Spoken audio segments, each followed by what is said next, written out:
As the world witnessed the horrors in Afghanistan, Prince Harry and Meghan Markle have used their platform to express their views on the humanitarian crisis. Hey there guys, welcome back to another video. In this video, we will talk about why Prince Harry and Meghan Markle are heartbroken over the crisis in Afghanistan. So, without further ado, let's get right into it. Meghan Markle and Prince Harry have spoken out against the Taliban's takeover of power in Afghanistan. The Duke and Duchess of Sussex issued a joint message on their Archwell Foundation website, urging fans to band together and support groups doing vital work to assist people in need.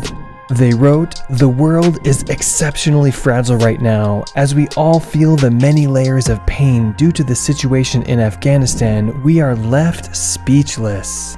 As we all watch the growing humanitarian disaster in Haiti and the threat of it worsening after last weekend's earthquake, we are left heartbroken. And as we all witness the continuing global health crisis exacerbated by new variants and constant misinformation, we are left scarred." The couple gave a list of organizations that readers might donate to in order to help with the crisis in Haiti, Afghanistan, and the continuing COVID-19 epidemic. They further added that it is the choices we make today as an international community to relieve suffering among those we know and others we may never meet that will demonstrate our humanity. Meghan and Harry have utilized their platform after stepping down from their positions as senior members of the royal family to highlight particular political and social concerns, such as voting in the 2020 election and advocating the effectiveness of the COVID-19 vaccination. It is a notable break from the British royal family's usual activities, in which they serve more as symbols of their nation than as a political force. Queen Elizabeth II has made her own comment in response to the terrible sights in Haiti, but she and other members of the royal family have yet to do so in response to the Middle East situation. He and his wife are the first high-profile members of the royal family to make such a strong statement about the dangerous situation.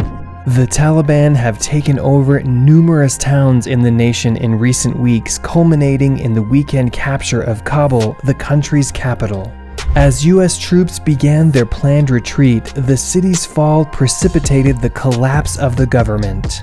The royals further shared, "When any person or community suffers, a piece of each of us does so with them, whether we realize it or not.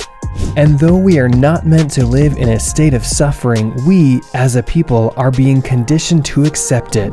It's easy to find ourselves feeling powerless, but we can put our values into action together. To start, we encourage you to join us in supporting a number of organizations doing critical work.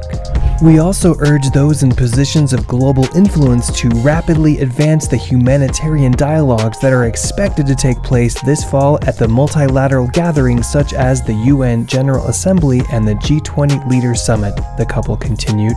The remark follows a joint statement made by Harry and Dominic Reed, the CEO of Invictus Games. The 36-year-old had served for a decade in the British Army, including 2 deployments to Afghanistan. In it, they urged the world community, especially those who have served or have family members who have served in the country, to reach out to one another as emotions rise over the Taliban takeover. In 2014, the Duke of Sussex established Invictus Games in an attempt to utilize athletics and competition to encourage military people to rehabilitate physically and psychologically from war injuries. Displaced women and children will be the most impacted by the instability in Afghanistan, according to a new study from the United Nations Human Rights Council, as the Taliban proceeds to take over cities one by one.